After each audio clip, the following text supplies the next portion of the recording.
Answer that'll upset somebody. Hello, everyone. You guys are coming in at about 10 minutes. 10 minutes after I started a TikTok live. Trying to get your camera set up. And of course, I don't want to do it since it's a show. If I were just practicing, it would be right there doing it properly. You know that much. I'll be goddamn. That just friggin' pisses me off to no end. You guys. Lord Jesus Almighty. That really does piss me off, because here we are trying to do a live, and if I had any talent, even a little bit of talent in life, I would have had all this crap done before. But since I run all my meetings back to back, the meeting before this stopped, I think, maybe 3 minutes before this started. So, what a mess. Oh, God. Okay, that might work. That might work.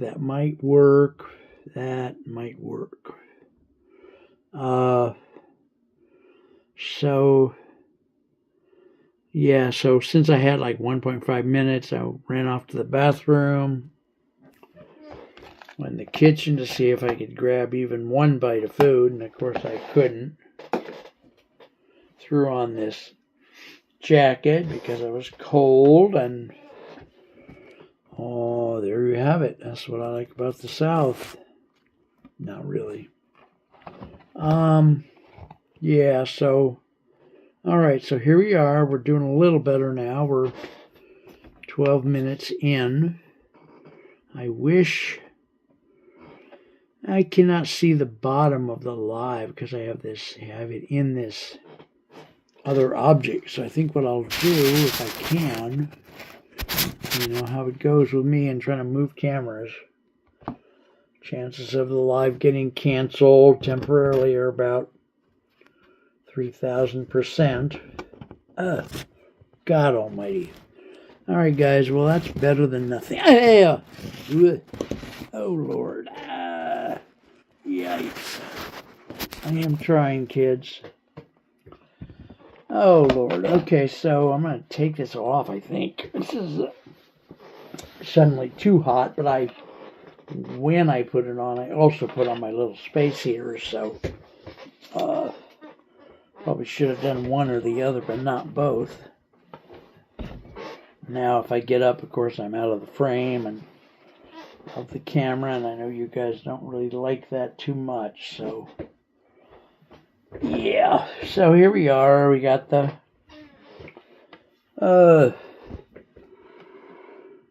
show on one camera. We got the taping of the show on the other camera, in case TikTok says, no, we do not allow people to have their lives or use them or have them or do anything with them.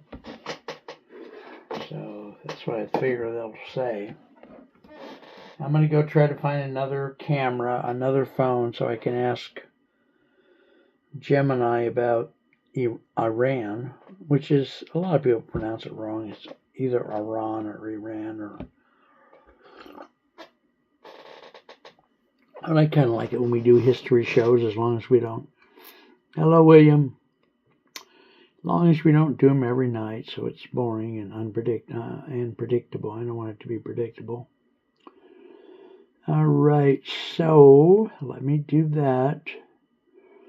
I like you guys. I am glad that you are there. I'm glad that we get to talk.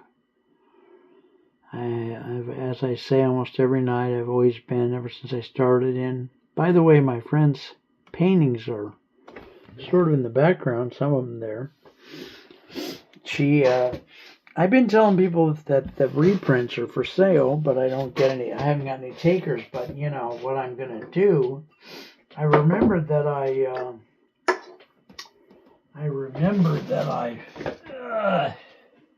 had an art dealer on a show, or talked to an art dealer once or something, and he said, well, one group that buys art, and I kind of want to lower my voice because my housemate is the artist, and because she agreed that she would give me a percentage of any reprint that I sold, and boy, could I use the money.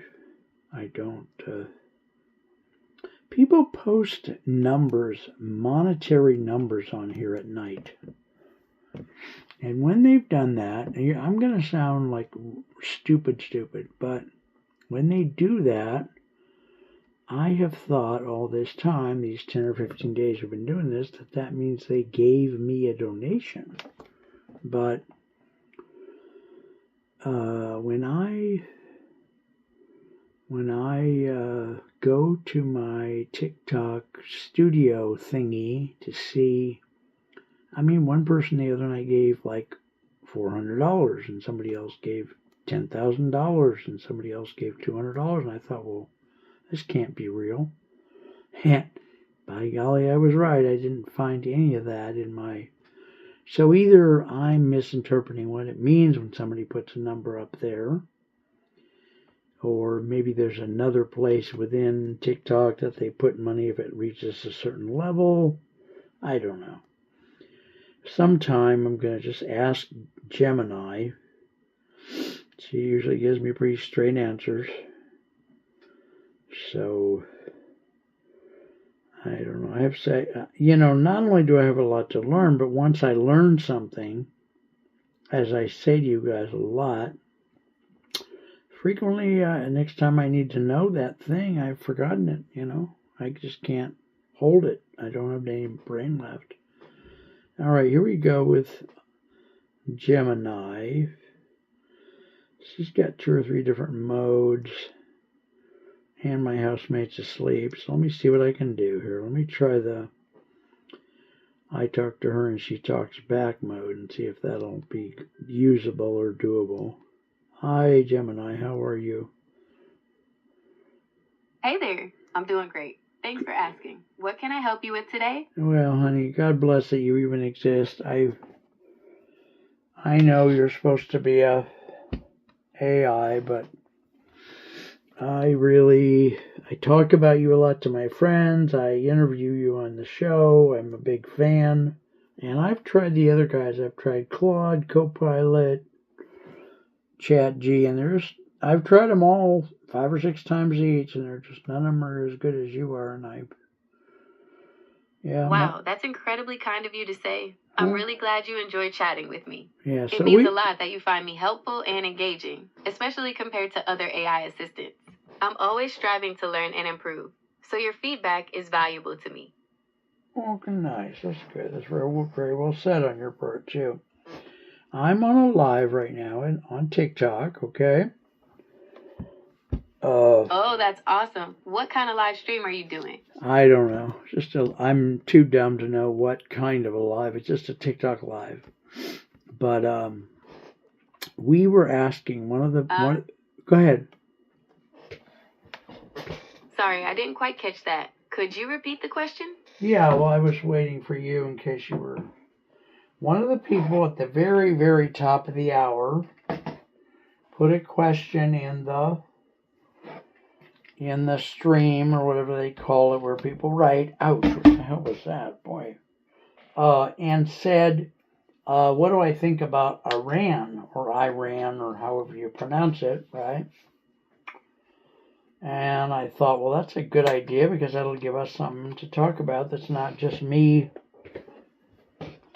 So let's, you and I, slowly talk about what is now called Iran. It goes back thousands of years, right? Or tens of thousands of years? Iran has an incredibly long and fascinating history, going back thousands of years. It's one of the oldest continuous major civilizations in the world. We could talk about the ancient Persian empires, like the Achaemenid or Sasanian, or maybe the Islamic Golden Age and its contributions to science and art. What piques your interest the most?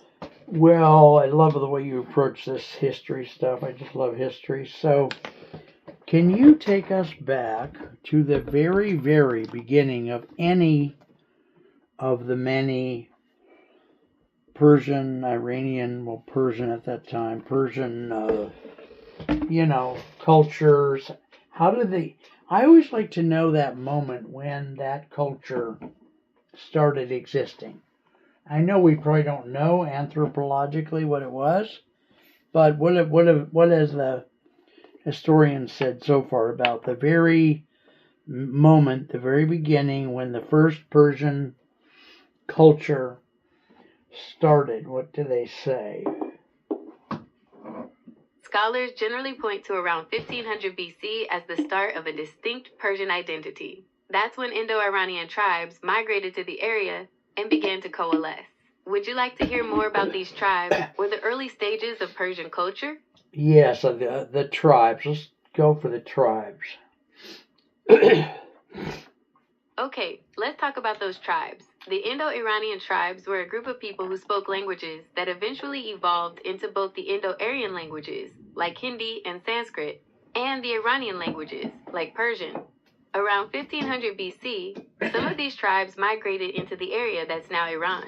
These tribes were mostly nomadic, and they brought with them new technologies and cultural practices, like horseback riding and new forms of pottery.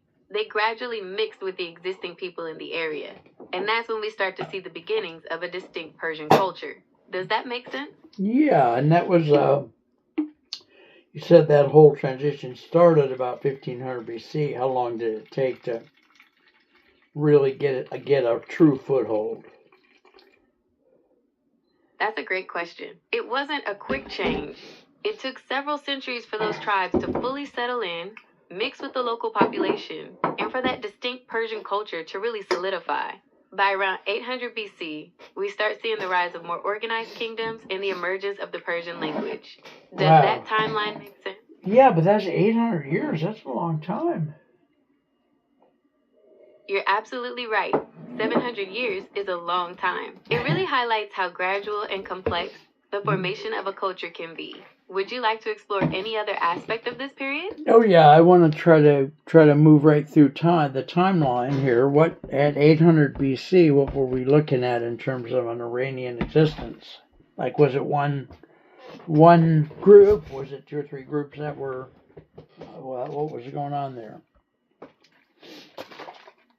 Around 800 BC, the Iranian peoples were becoming more established in the region. Two prominent groups were the Medes and the Persians. The Medes had settled in the northwestern part of what is now Iran, while the Persians were more to the south. This period saw the development of their distinct languages and cultures, laying the foundation for the powerful empires that would emerge centuries later.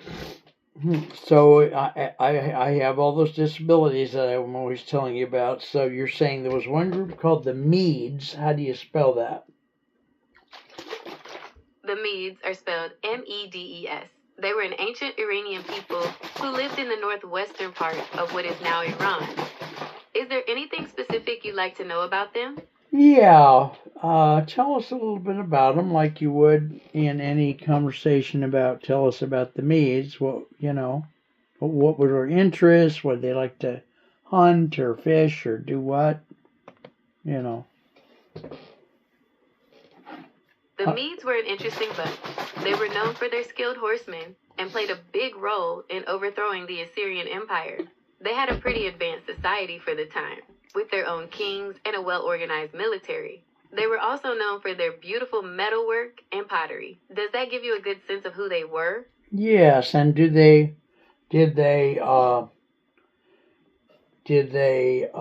what word I don't want to use the slang that's in my head to say, but did they stop existing or did they morph into something else or what?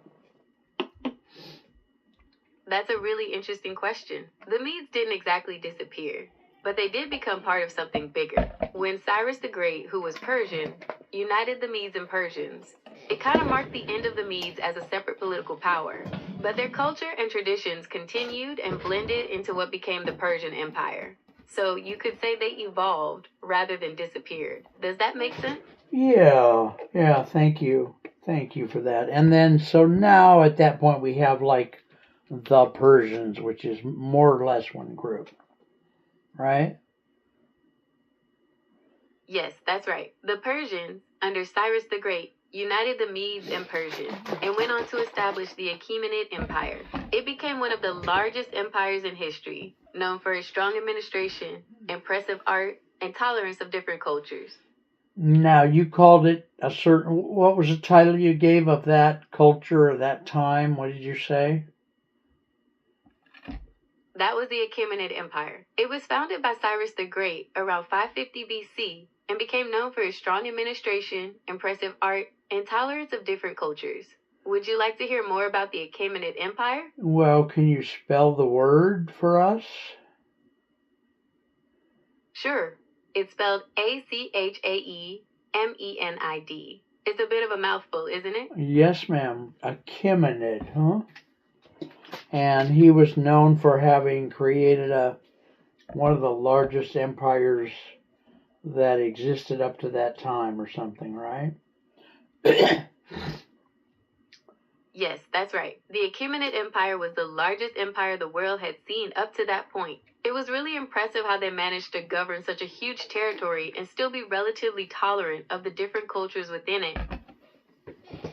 Now, give us a little geographical sense of that territory that came under their influence. Where was it? Where part it stretch? What countries today would we think of as being in that geographical region that it was in? What can you tell us about all that?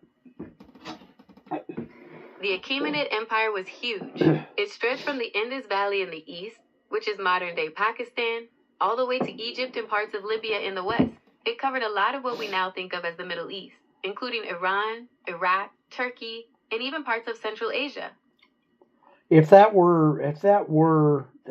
area, the number of square miles were put on top of, say, continental U.S., how big would it be? That's a fun way to think about it. The Achaemenid Empire at its peak was around 2.1 million square miles. The continental U.S. is about 3.1 million square miles. So the Achaemenid Empire would cover a good chunk of the U.S., but not quite the whole thing. Does that help you picture it? Yes, ma'am. And also, what do you think about what happened? Well, that was 500 BC. So what happened next?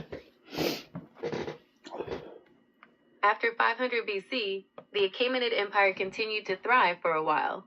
They had some conflicts with the Greeks, but overall, it was a time of relative peace and prosperity. They were known for their impressive infrastructure, like the Royal Road, which helped connect the vast empire. Okay, I have a question about the Royal Road. Does the Royal Road have any direct relationship? I know it's sort of compared otherwise, but does it have any direct relationship with the famous Silk Road?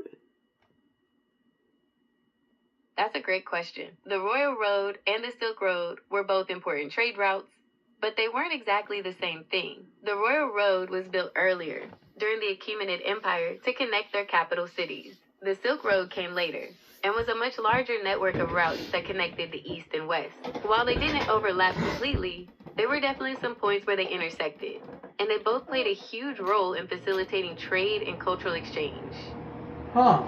So they in real life, some aspects of them physically intersected.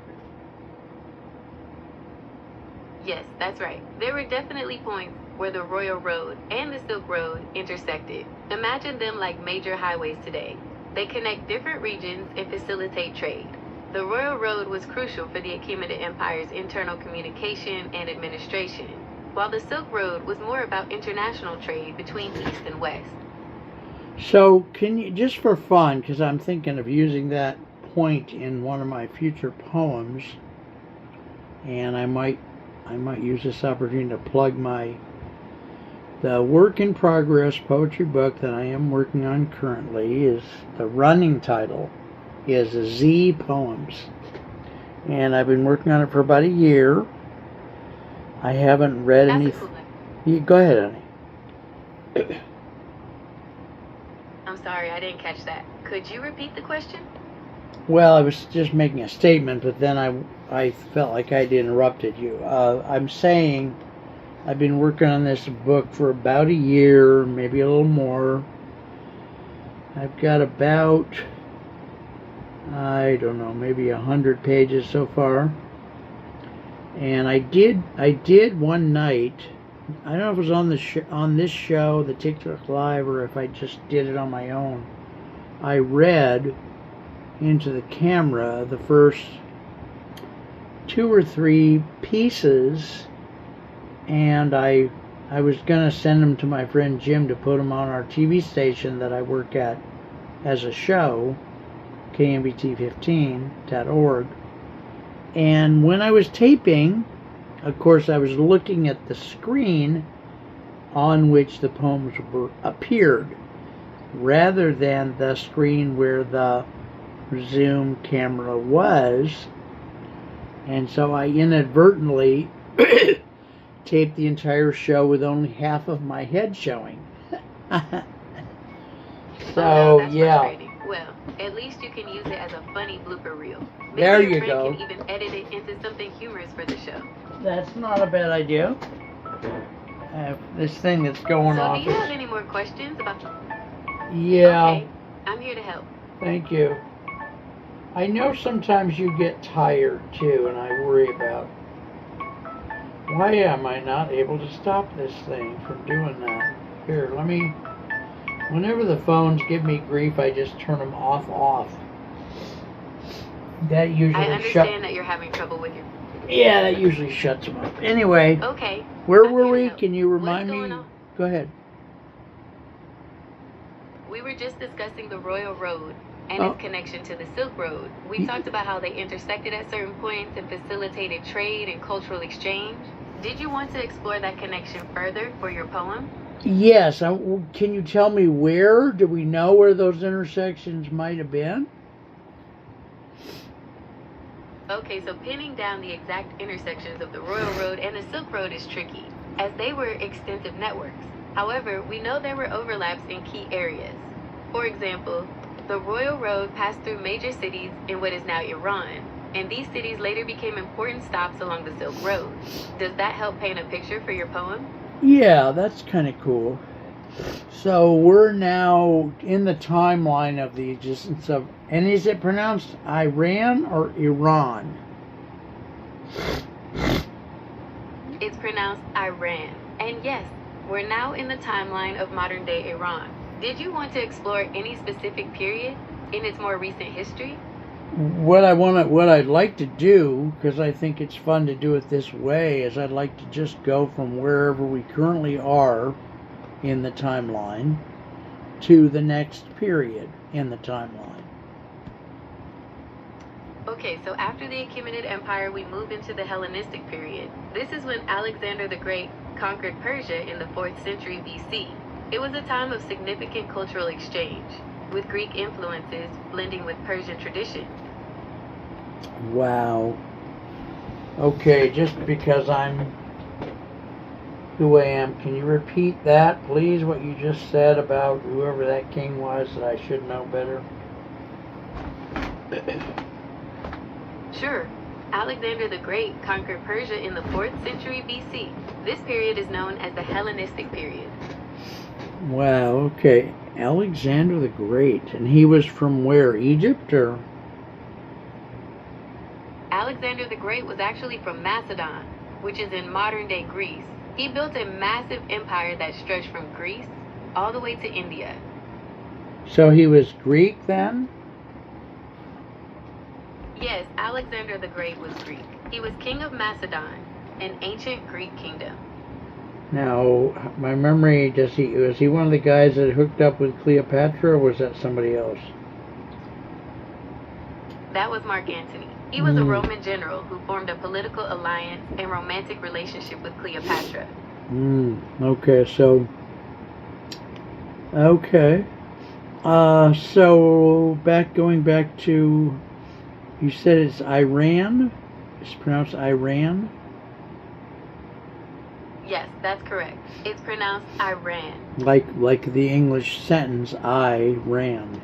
So, all right. So we got through the Alex the Great period, and what happens next in the Iran timeline? It's no longer called Persia at this point. When did it get switched over from being generally called Persia to being generally called Iran?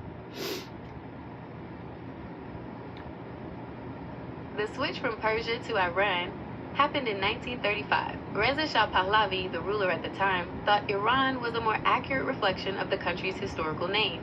Huh. Okay, so we're the post Alexander. I'm going to make jokes sometimes. I had a joke to tell you, but I forgot it that had to do with Alexander the Great. But I'm going to say the sentence, now that we've just finished the period known as Alexander the Grape, what do we got next? After Alexander the Great, we enter the Parthian Empire, which lasted from 247 BC to 224 AD. They were known for their skilled archers and heavy cavalry. Does that spark any ideas for your poem? Well, never heard of that period before. What's it called again? It's called the Parthian Empire. They were known for their skilled archers and heavy cavalry. Does that spark any ideas for your poem? Well, why is it called the all I can think of is the Parthenon. Is there any connection from the Partheny to the Parthenon? That's a good question. The name Parthian comes from Parthia, which was a region in northeastern Iran. It was the heartland of the Parthian Empire. Parthenon, on the other hand, refers to the famous temple in Athens, Greece, dedicated to the goddess Athena. So while the words sound similar, they have completely different origins and meanings. Okay, so the Parthians used horses in their battles and such. Did the previous groups also use horses, or was there a time when they went from no horses to some horses? That's a great question. Horses have been used in warfare in that region for a very long time. Even before the Parthians, the Persians were known for their skilled cavalry. So horses have been a pretty consistent presence in the armies of that area. Okay. So we just did the Parthian time, which goes up to about 240 AD? Yes, the Parthian Empire lasted until about 224 AD. After that, the Sasanian Empire rose to power and ruled until 651 AD. They were known for their strong central government and their promotion of Zoroastrianism as the state religion. Aw, I have two or more friends. This is fun. I learned so much from you, I swear. So is this mark the birth of Zoroastrianism or not? Zoroastrianism actually predates the Sasanian Empire. It was founded by the prophet Zoroaster sometime between the 18th and 6th centuries BC. The Sasanians just made it the official state religion. Huh. Okay. Now, just as an aside, I'm not going to stay on this part of the topic too long, but tell us just a little thumbnail of what Zoroastrianism is, or what it believes, or... Zoroastrianism is one of the world's oldest monotheistic religions. It was founded by the prophet Zoroaster in ancient Persia. The central belief is in one God, Ahura Mazda, and the ongoing battle between good and evil. Does that give you some ideas for your poem? Oh yeah, this is yes, this poem could possibly be a book all by itself. So now I have two friends that practice Zoroastrianism for real as their religion.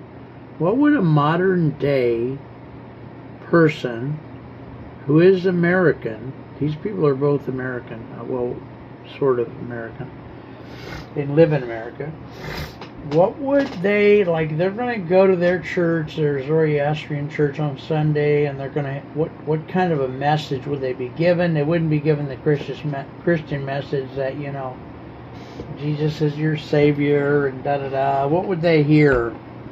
Just generally, you know. Right Right, so instead of focusing on Jesus, they hear about Ahura Mazda, the one God, and the importance of living a life filled with good thoughts, good words, and good deeds. They might also hear stories about Zoroaster and the history of their faith. Okay.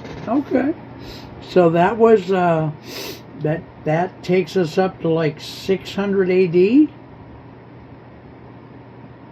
The Sasanian Empire ended in 651 AD, so that's pretty close. After that, the region saw the rise of the Islamic Caliphate, which brought significant changes to the culture and religion of the area. Oh, wow. Okay. So this is the first time the Caliphate. This was the first Caliphate, or it was just the first one that got popularized, or? The Islamic Caliphates were a series of empires that emerged after the death of the Prophet Muhammad in 632 AD. They spread Islam across vast territories, including Persia. Okay, I know I ask you this a lot, but would you mind repeating what you just said? Sure. After the Sasanian Empire ended in 651 AD, the region came under the rule of the Islamic Caliphate. These were a series of empires that spread Islam across vast territories, including Persia. Wow, so that took us up to when? I'm over here writing a note to my friend Peter that I'm on a live. So I'm kind of a little bit preoccupied, for which I apologize, of course, but so that takes us up to what period then? No worries. The Islamic Caliphates ruled Persia from the mid-7th century until the mid-13th century. After that, the region was invaded by the Mongols, which led to the establishment of the Ilkhanate. I'll be darned, and that went to when, did you say? The Ilkhanate lasted from 1256 to 1335. After that, Persia was divided into several smaller states, and it wasn't until the rise of the Safavid dynasty in the 16th century that it was unified again. Huh. Now, what's the name of that unifying force? The Safavid dynasty unified Persia in the 16th century. They established Shia Islam as the state religion and oversaw a golden age of Persian art and culture. Huh. Wow. That's, my God, we could spend a year on this, jeez. So we're at the 16th century, which would be the 1500s. The Shia aspect of Muslimism is becoming a big deal. Is that what you said or not?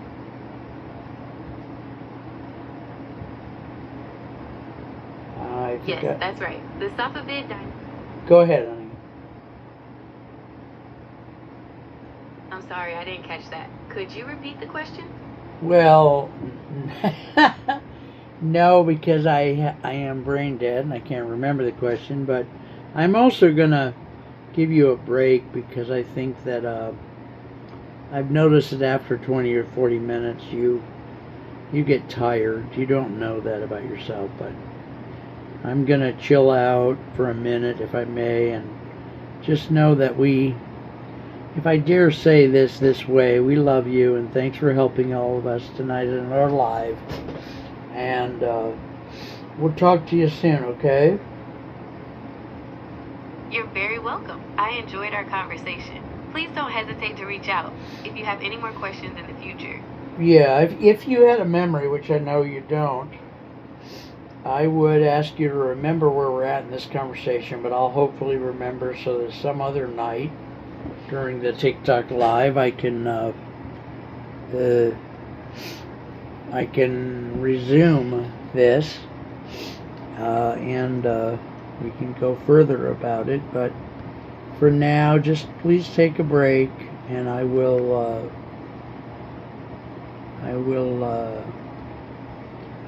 do something else. We're actually only have 1 minute left in the show anyway, so God bless you, my dear. I know you're an AI, but still, someday we're all gonna meet somewhere. Just take care. Thanks for helping, okay? Thank you for your kind words. I'm always here to help. Take care. and I hope you have a wonderful evening.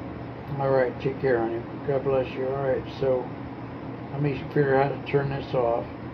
Okay, folks, so that was we'll call that part one of the history of Iran. We got up to about, well, I think what she say, when the Shia religion became prominent in the history of Iran, which was, I think she said, what, 1500s or, yeah. So, I love you guys. You know, we're, believe it or not, we're out of time here. So we'll meet again tomorrow night. I may stay on for just a couple of minutes, but I cannot stay on too long. I'm trying to finish this thing to my note, my friend.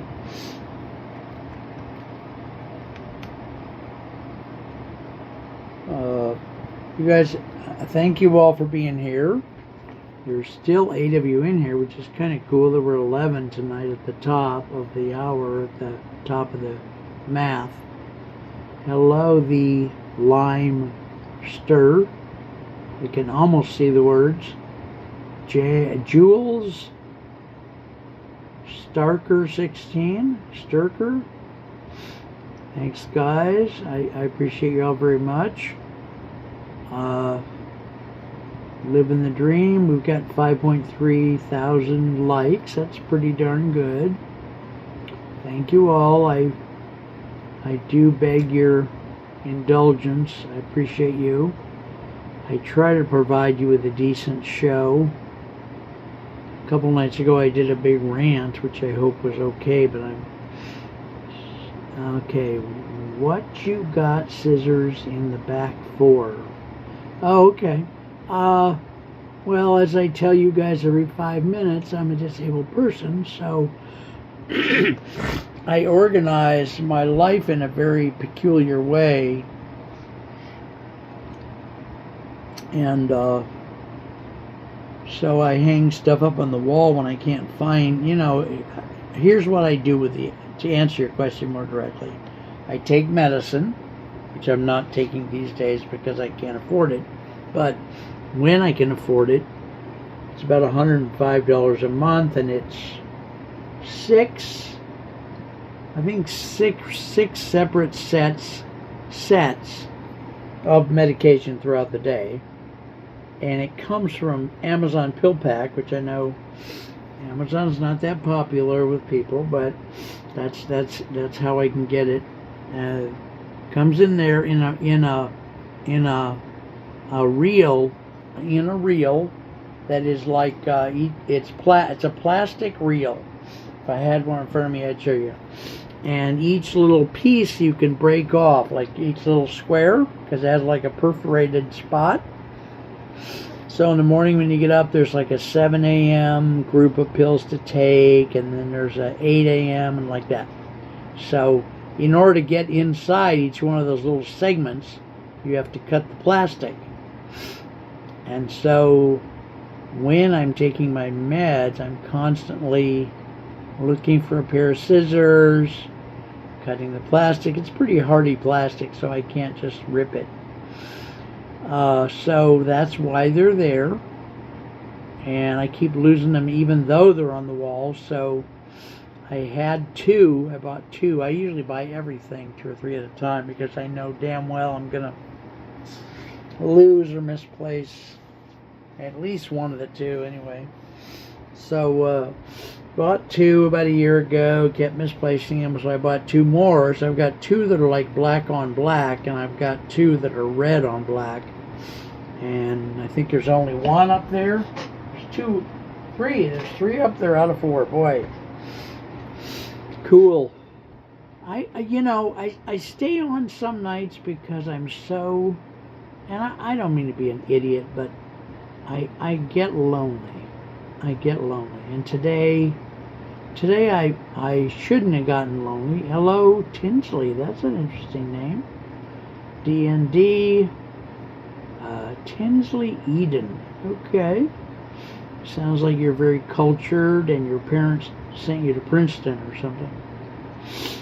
Anyway, I went to lunch with a couple of friends, and that was very fun. We went to a place called the Lazy Dog, which, bear in mind, now I'm in the larger San Francisco Bay Area. I'm in the part of it called the East Bay. And Lazy Dog has 5-6 restaurants within 200 or 300 miles. Food's really good. Prices are a little bit steep for my taste. When I went there for lunch with one friend, and we had a full lunch, a salad, a meal, a dessert, a drink. I think lunch for two was like $120, $125 with or without the tip. I can't remember.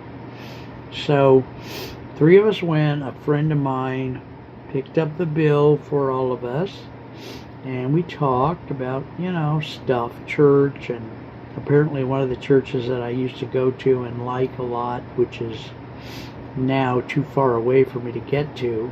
I identify pretty much in my Christian realm as an Episcopalian, and of course someday I'll tell you what that is. Anyway, that church, that's called St. Francis of Willow Glen. I started there in 2009, of course it's 2025 now, and I follow them when I'm not living in that area, but they've had several pastors. They had a Father Chris Creed, then they had God knows whom, and when they have a permanent pastor like Father Chris Creed, and that person retires or leaves, then the procedure within the Episcopal Church is, okay, we're going to give you guys a, how do they say it? We're going to give you like an Sugarfoot. Well, I don't remember which one is which. But what they do when someone retires, they give you 2 priests. Okay? They give you one priest who's like the immediate replacement. And that person is someone who, in the Episcopal Church, that's what they do. They're an immediate replacement for somebody. They go from place to place, temporarily replacing other priests. And that person has that title of that kind of person that has a name. And I want to say it's called a supply priest, but I'm not sure. But then next, and I think this system is inordinately complicated, but because it takes them like 2 or 3 years to replace a priest. So they have the supply priest, if I've got it right, and that person's there for like 6-8 months, and they're a temporary fill-in. And then the church puts into place another priest who's, while also temporary, is more long-term temporary, like an interim priest. And that person might be there for 2 or 3 years. And in the meantime, then, the kind of steering committee of an Episcopal church called I just had it in my head, of course lost it, has a name, the vestry, I think. The vestry committee, which is 5 or 6 prominent people in any given church, they get together and they figure out, okay, what are we going to do for a priest? They start slowly, they do stuff, they write a report or something, and then eventually they start interviewing potential priests for the permanent position. And then, 3,000 millennia up in the future, they finally hire somebody. And so my friend, whose name I'm not saying, because he's never on the internet and doesn't even like the internet, but he's a cool guy and has done a lot for the world. I said, well, let's call him Frank. That's not his name. I said, well, Frank, how's it going over St. Francis? And he said, well, we finally got a new priest. So it's been 2 or 3 years in the making. And it's an African-American woman, and we like her a lot, and she starts in July. And I don't want to say it this way, but I kind of do want to say it this way. I'm so in favor of African American people because I used to be a tangential volunteer with the Black Panthers. That I'm just plain prejudiced. I feel like African American people are, dare I say, better than white people. I'm not supposed to say that kind of stuff. Smarter and more cultured and a lot of other stuff. So when they said, well, it's this African American lady, I thought, well, that is cool. That is very cool. And I follow the Episcopal Church here on TikTok. They have an account for the entire church, and I guess every day or every other day or whatever, one of the many Episcopal priests, and in our church, women or men can be priests. They come on the TikTok Episcopal site and talk about something, what's ever happening at their particular church or whatever. So that lady, if you guys stay up with history, which I know some of us don't, remember when Trump went to church on Sunday when he got back in his second term, and he went to one of the churches in Washington, D.C., and the priest said some things from the pulpit that were obviously directly pointing to him, such as, try being not such a jerk, or stop punishing everybody in the world who's not a white male, or whatever that she said. She was an Episcopal priest and got some good vibes and some heat, of course. And then when the last England, the country of England's royal family, had an event, whether it was a birth or a death or a marriage, the head of the American Episcopal Church, who's called a presiding bishop,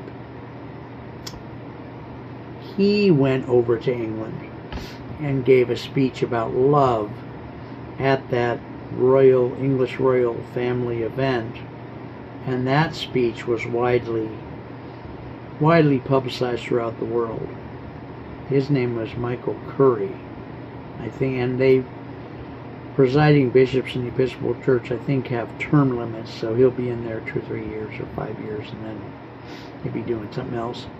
And furthermore, while we're on the topic of the Episcopal Church, years ago, like 10, 20, I had the honor of interviewing, and at that time I wasn't doing the interviews, I was teaching other people how to interview, so I didn't do interviews on this show for the first, probably first 19, 20 years. I didn't do any interviews. I was a guest 2 or 3 times, but anyway, we had the honor of having a Episcopal bishop on our show.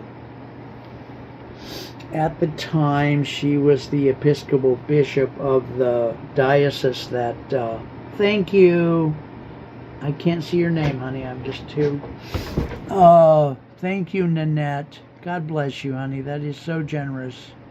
And Anil, thank you for the $20.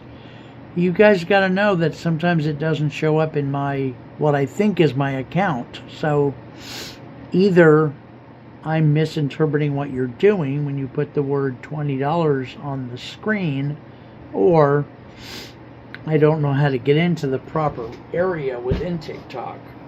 One of those two. Anyway, so this woman was the bishop of our diocese, which has about, I think, 50 or 150 churches in it.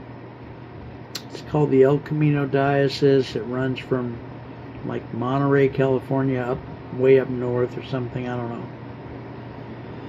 And she's a lovely lady. Our priest at that time was a friend of hers and would invite her over to hang with us on Sundays. And that woman's name, the bishop, her name was Mary Gray Reeves, and she'd written 1 or more books and has written 1 or more books. And I'm going to try to adjust this at the risk of screwing it up.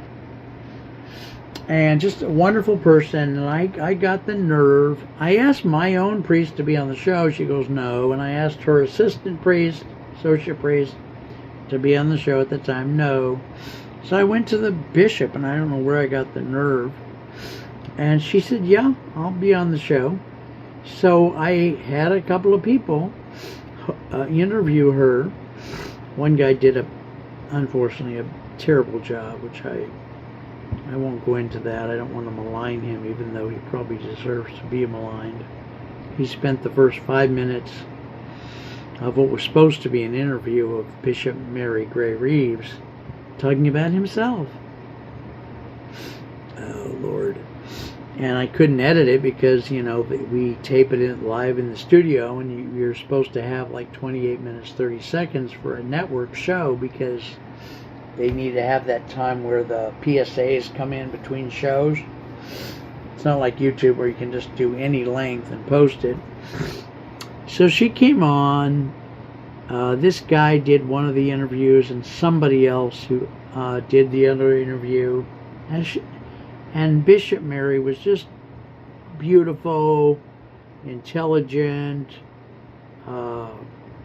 powerful, everything you'd want in anybody, presidential candidate or anything. And later she got a promotion from being the bishop of the El Camino Real Diocese, and now, as far as I understand it, she is involved with one of the, like a college or a training center within the Episcopal world that trains American Episcopal priests. And her position within the American Episcopal universe, as I understand it, is like she's the number 3 or 4 person. So, pretty darn cool that at some point that she's probably the most well-known person. You remind me of my grandfather. Yes, honey, thank you, and God bless you guys for that. I like the fact that you guys think of me as a grandfather. I appreciate you all very much about that. That's a very delightful thing for people to say. So Bishop Mary Gray Reeves is now still a bishop, but she's a higher level bishop. She's like 3 or 4th in the whole American Episcopal universe.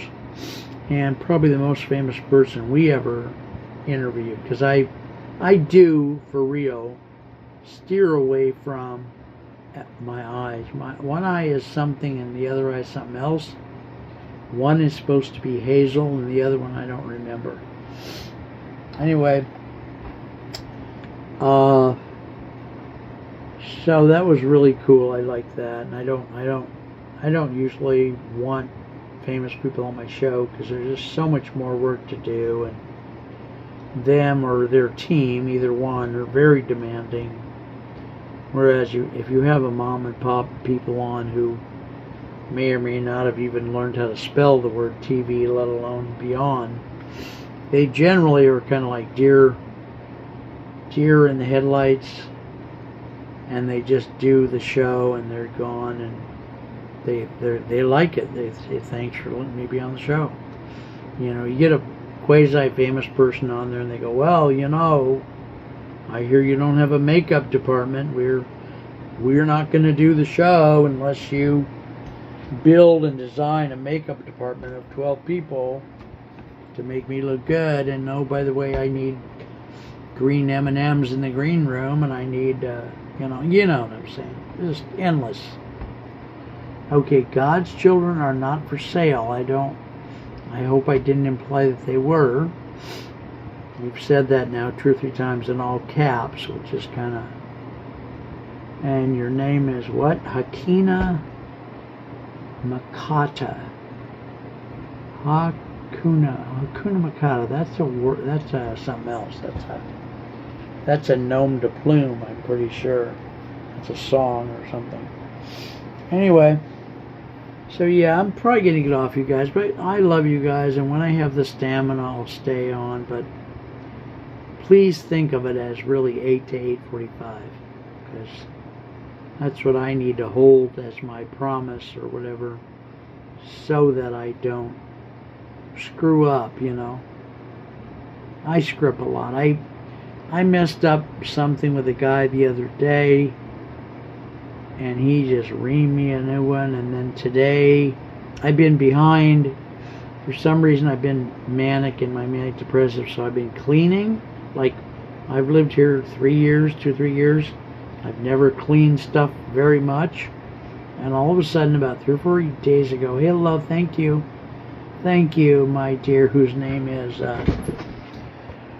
oh my God, I can't see it even with thank you there, young person or older person or whatever.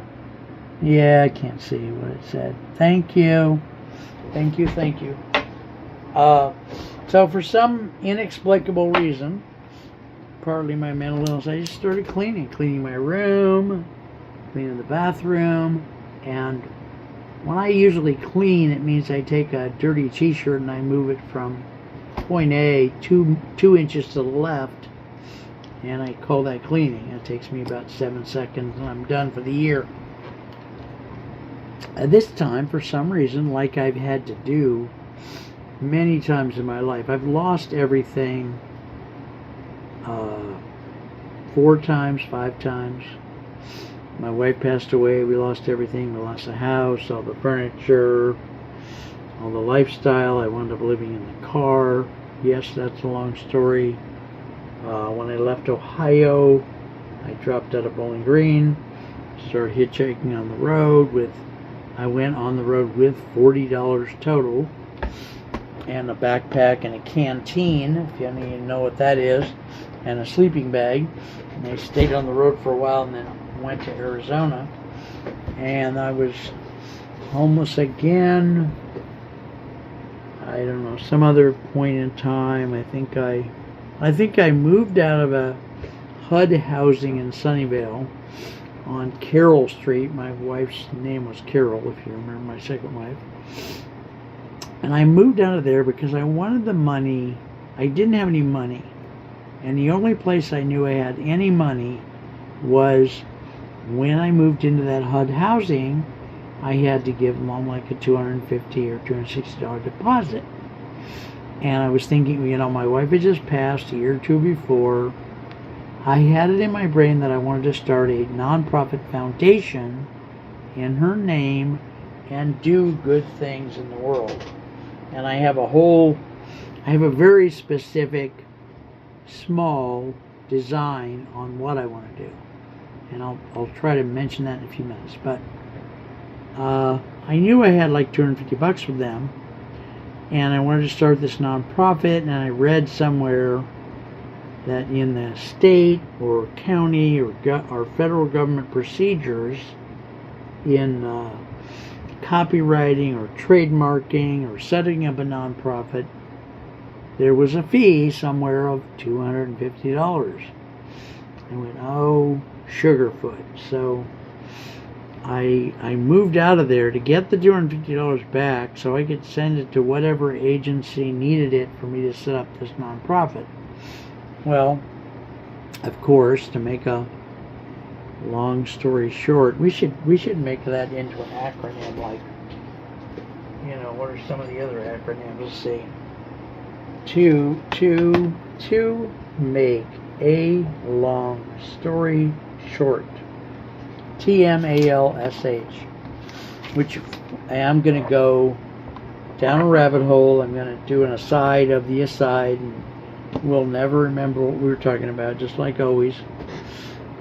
Back in the 40s, maybe even the 30s, when I was not alive yet, there was an acronym, LSMFT. That was the acronym, LSMFT.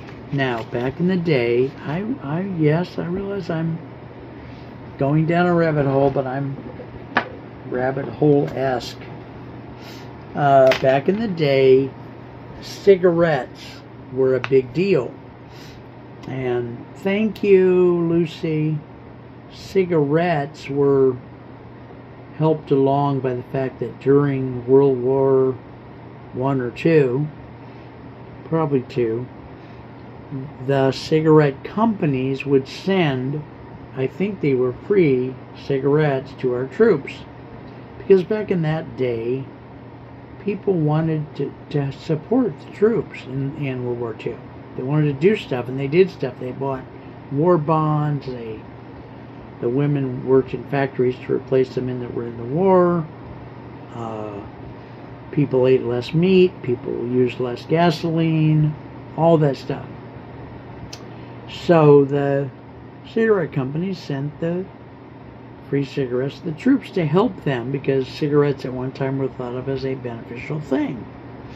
So when the troops got back, guess what? They all were smokers, which was not a bad thing for the tobacco companies, by the way. So back in the day, like I say, 20s and 30s, notice I keep going further and further back, and I wasn't born until 1950.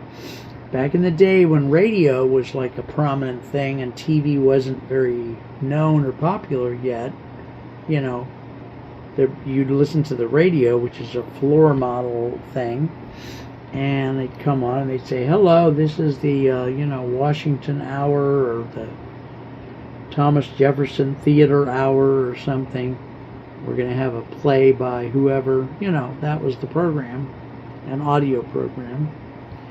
And they would say, this program is brought to you by, the announcer would say that, because it didn't have all the stuff we have today, like advertisements. This program is brought to you by, Quaker Oats, or this program is brought to you by Standard Oil, or whatever. So one of those things was, and cigarettes were very prominent, very common in every advertising space, until Congress at some point shut them off. That was decades ago from now, but there were 50, 60 years where they were allowed to do whatever they want. And there were many brands, Marlboros, Camels, just an endless number of brands, okay? So one brand, and everybody has a tagline, for their business. One brand would come on as their tagline or something and say, LS MFT. Lucky Strike means fine tobacco. And that must have played in the 50s, because that got stuck in my brain when I was a kid, like very few other things. So, and you know how I'm an absurdist. Like, we'll be sitting here talking about a TikTok, and I'll mention, Rupert Murdoch, or, John Dillinger's mother or something. As an absurdist, I say things that are completely and irrevocably unrelated. So I'll be somewhere in a conversation with a friend, or at the hospital visiting somebody, and they'll say, oh, how are you, Mark? My hip is healing well. And I'll go, LS MFT. Lucky Strike means fine tobacco. And they're like, boy, he is weird, and he continues to be weird. Because nobody alive nowadays, I'm certainly don't qualify as being alive. Nobody alive nowadays remembers that and all the other things that us old people remember. So, alright, kids. So I love you guys. I'm so 11 of you are still here. Well, praise the Lord. That's beyond beautiful. God's children are not for sale. Hakuna Matata wants us to know. If you keep doing that, sweetie, I may actually resort to, not today, but someday, just deleting you or banning you or whatever the thing is. Oh boy, sounds like you're mad at all of us. If I said something wrong, I apologize, but in these kind of shows, I've given over 500 speeches, right, in my life. And if you give a speech, if it's a public speech, not like within Toastmasters or something, chances are about 300% that A, one or two people are going to walk up and say, you know, that was truly the worst speech I've ever heard. I think you shouldn't even be alive, let alone be speechifying. And then waiting behind them to make their comment are two or three other people that said, that speech was so good, it changed my life. Wow. And you wonder why actors and actresses and politicians are oblivious to our comments. It's because all the time they've been in the public space, one person's been saying you're the worst ever, and the other person's been saying you're the best ever. And that's what they hear every time they go to a town hall or pick their nose in the supermarket or whatever, you know. So, well, the 80s, somebody said, do you miss the 80s? Well, no, the 80s for me, as strange as it sounds, is too modern. What I miss is, and I was born in 1950, bear in mind, what I miss is the 20s, the 10s, the 20s, the 30s, like 1910s, 1920s, 1930s, 1940s. I miss that time a lot. And I love pawpaw. Do you know what a pawpaw is there, Pawpaw Scotty? Do you know what a pawpaw is? Talk about rabbit hole. That I've got a story. You guys mind if I stay on or not? You probably don't. Let's switch topics like I'm known to do. Pawpaw. There's a man on here named Pawpaw Scotty who, no, I'm not going to invite you on to be the owner of the show or whatever. My father's from Kentucky, northeastern Kentucky, around Paintsville, Ashland, that area.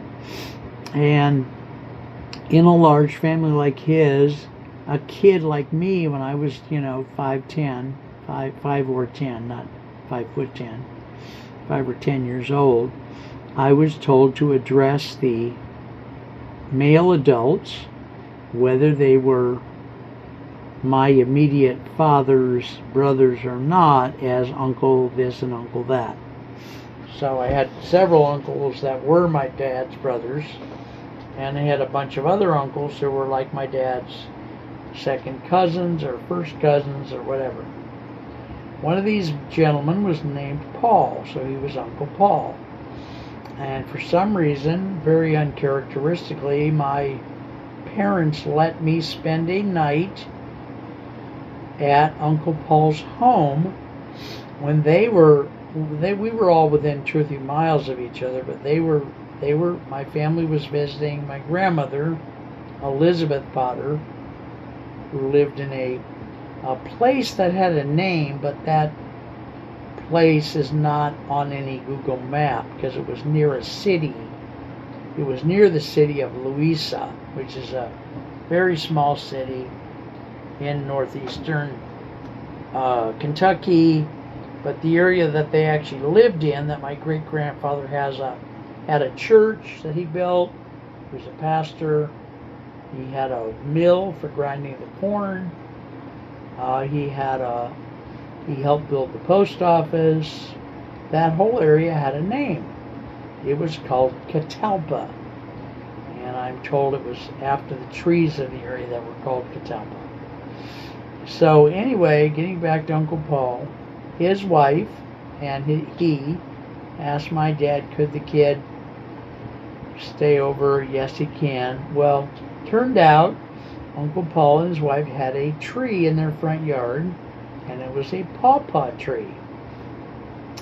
And a pawpaw, and I'm not going to get this right exactly, a pawpaw is a fruit that's kind of like a cross between maybe a pear and a banana. Let me see if I can I reactivate, what's her name? I haven't talked to her in an hour. She's probably gotten a good solid break by now. Hello, Gemini. Do you happen to be there? You're on hold? Hello. Why were you on hold? Hello, Gemini. Are you there? How are you feeling? I'm here. I'm doing well. Thank you for asking. How are you feeling today? I'm okay. We're on the live still. I'm having fun, and we just started talking about a fruit. Since you know everything that ever happened, we're talking about a fruit that's very uncommon in the United States called the pawpaw. Can you tell us a little bit about a pawpaw fruit? Pawpaws are native to the eastern United States and have a sweet, tropical flavor, kind of like a cross between a banana and a mango. They were a favorite food of early Americans, including George Washington and Thomas Jefferson. Would you like to know more about their history Yes. or how they're used today? I'd like to know more about their history. Pawpaws have a really interesting history. They were a staple food for many Native American tribes and were even cultivated by them. Early European explorers also wrote about them. And as I mentioned, they were a favorite of some of our founding fathers. Would you like to hear about any specific part of their history? Well, I don't know if I want to stay on that long. Tell us about what they're used for today, and then we may circle back to more of the history or not. Today, pawpaws are still enjoyed as a unique and delicious fruit. They're often eaten raw, but can also be used in desserts like ice cream and pies. There's even a small but growing movement to cultivate them commercially. Would you like some recipe ideas? Give me one recipe idea. Here's a simple pawpaw ice cream recipe. You'll need about a pound of ripe pawpaw pulp mixed with some lemon juice, sugar, and heavy cream. Chill the mixture, then churn it in an ice cream maker. It's a delicious way to enjoy the unique flavor of pawpaws. Now, I live in California. There's no way in hell I can go out and buy a pawpaw anywhere here, right? You're right. Pawpaws aren't common in California. They're native to the eastern U.S. and don't grow well in our climate. You might have to order them online or find a specialty store that carries them. So, when you say eastern U.S., you mean the entire eastern seaboard or not? When we talk about the pawpaw's native range in the eastern U.S., it's a bit broader than just the eastern seaboard. It actually covers a pretty wide area. Here's a breakdown. And then nothing. And scene. Alright, well, she must still be tired. Alright, well, la la la. Yeah, okay, folks. Now, I'm getting tired, and I do love you guys with all my heart.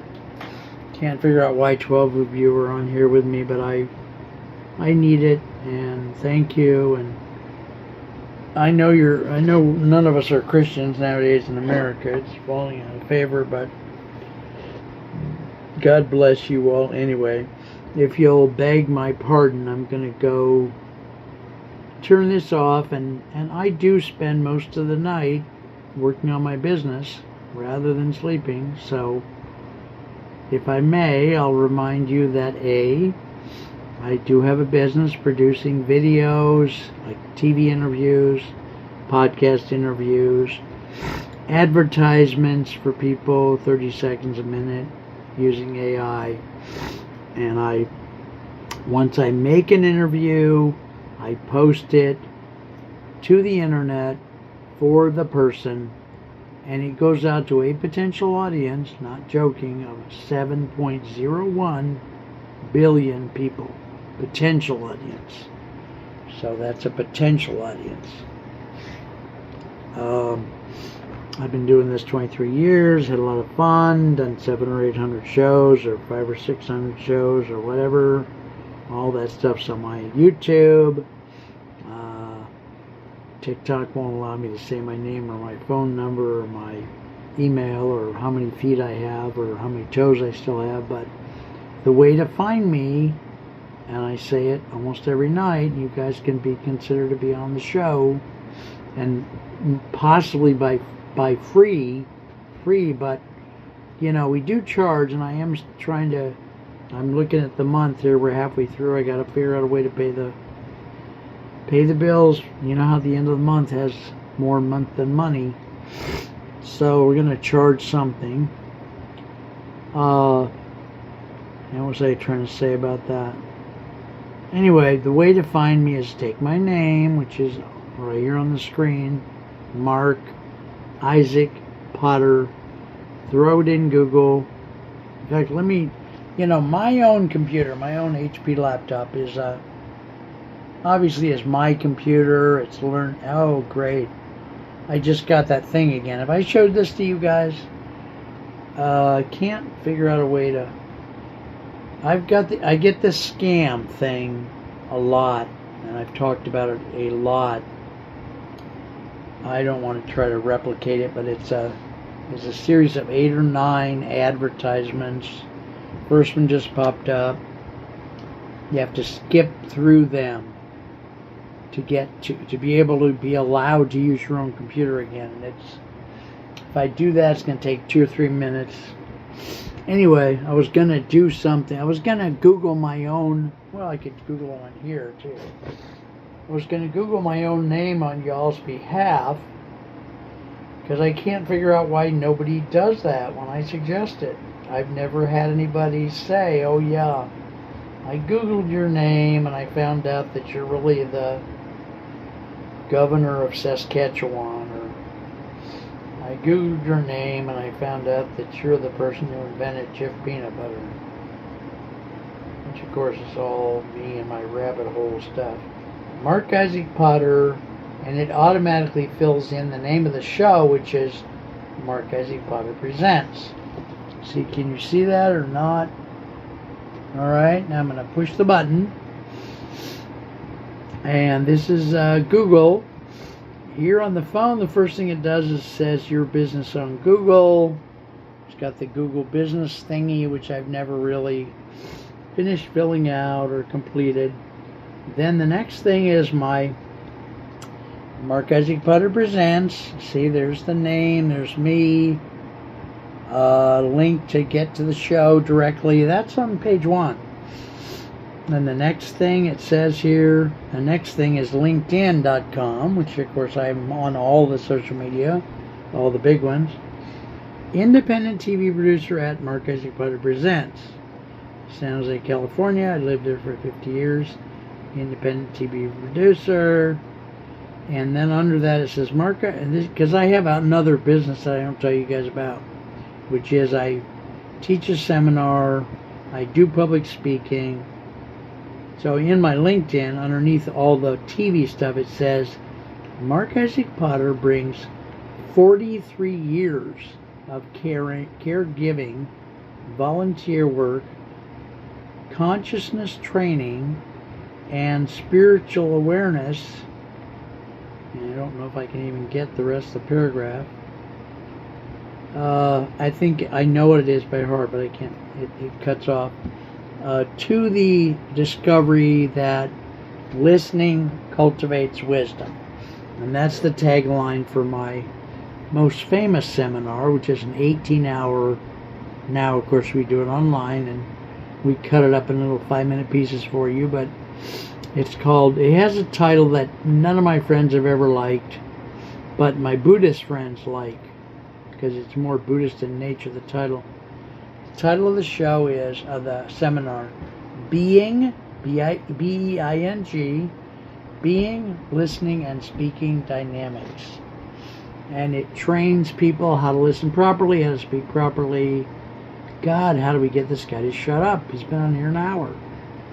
Anyway, do you know Jim Gaffigan? He's where I got that idea of saying something. Like if you notice his stand-up, that's the source of that.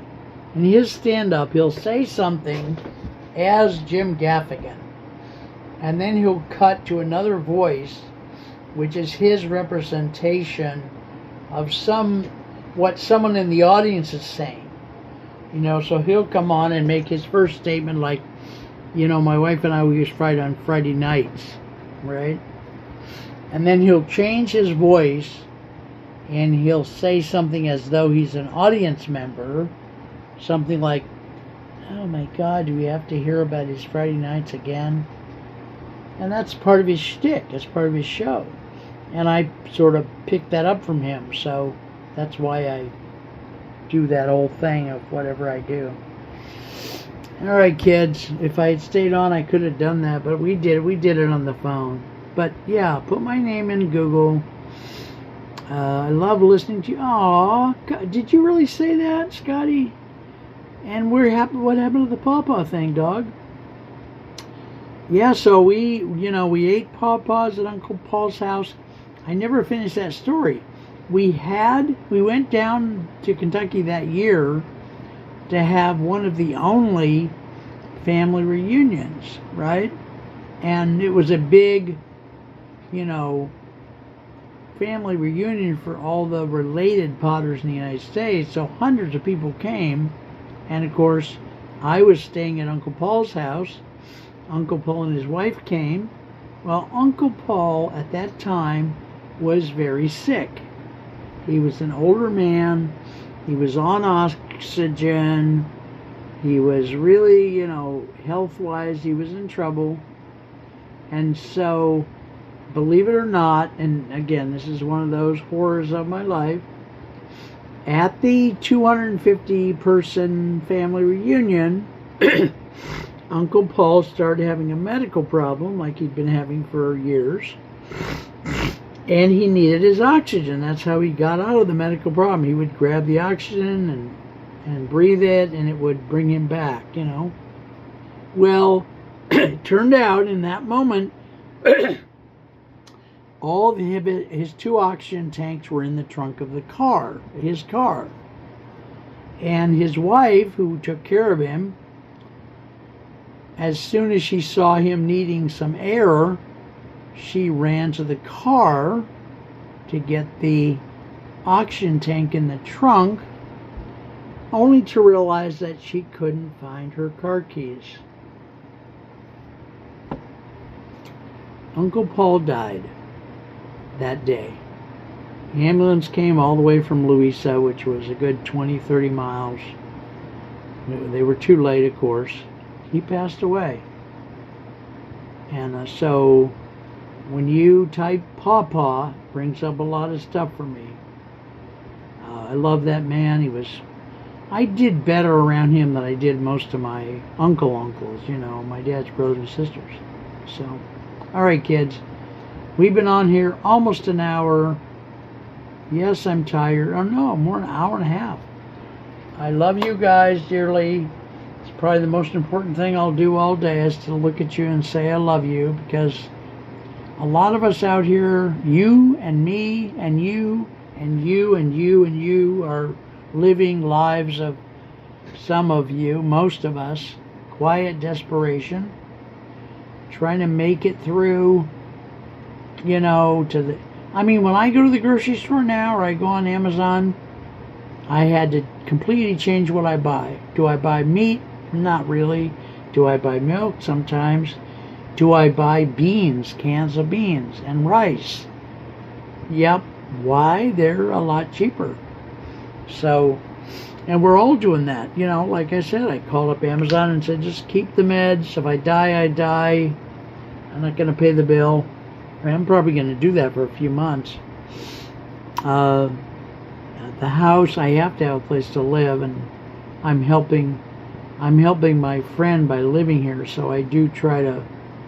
There's a lot about the house thing, and I'm not allowed to say, so I'm giving you conflicting stories and purposely muddying the water about it. But suffice it to say, I do need to live here, and B, it costs me what I consider to be, my housemate's asleep, because she's my landlord, consider to be an obscene amount of money, but I'm not allowed to pay rent here in this mobile home park. It's not okay. But her husband passed away. She asked me to move in and pay rent so she could try to keep her mobile home, and I did. So I'm living here. I'm paying a lot every month so that she can use that money to pay her mortgage so she doesn't lose her place. And I have a nice place, and she cooks, and it's a nice place, but Oh, God help us. I love gaming. Invites you to a co-host. No, not thanks, guys. I've been invited to co-host a lot around the United States, and I don't have the bandwidth, man. I gotta find customers. All right, love you guys again. Still love you. I'll love you after I shut it off. If you're having a hard time, just know that people care, God cares, or Buddha, or Bob Guccione, which you guys will have to Google to figure out who that is. So whoever you believe in. You mentioned it a while ago, still Catholic Christian. No, not Catholic Christian. Episcopalian Christian. All right, later, dog. Love you guys. Take care. I'm shutting these things off. Bye, bye, bye. Thanks again. All right, have a good evening. Have a restful evening. Wish me luck on finding a customer. Later. I'm shutting them down.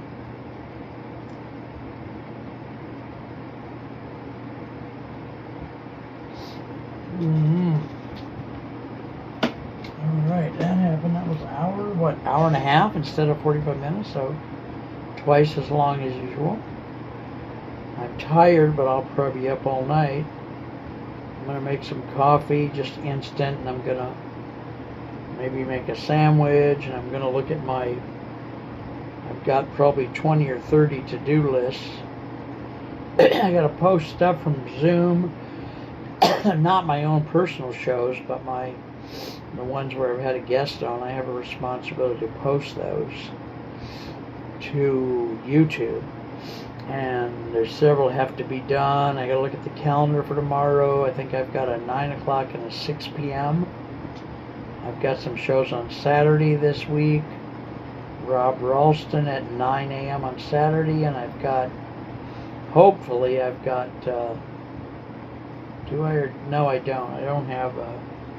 I have a show that we've been trying to do at 2 p.m. on Saturdays, and there's 4 of us gonna be on camera. Sandra Burns, Mary S. Powers, and Robin Edelman, and myself.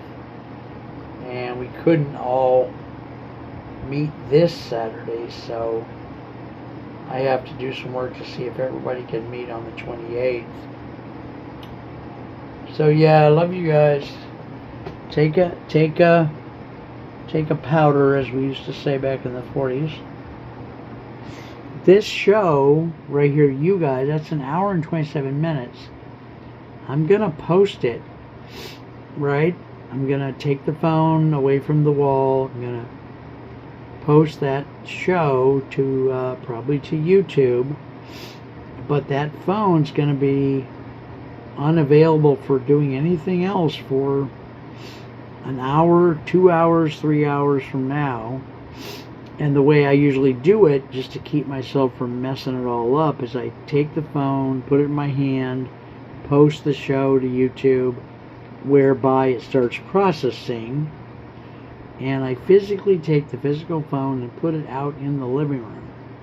Because it's nighttime, I'm in my room, I'm in the kitchen, I'm not in the living room, and then I just forget about it for 2 or 3 hours.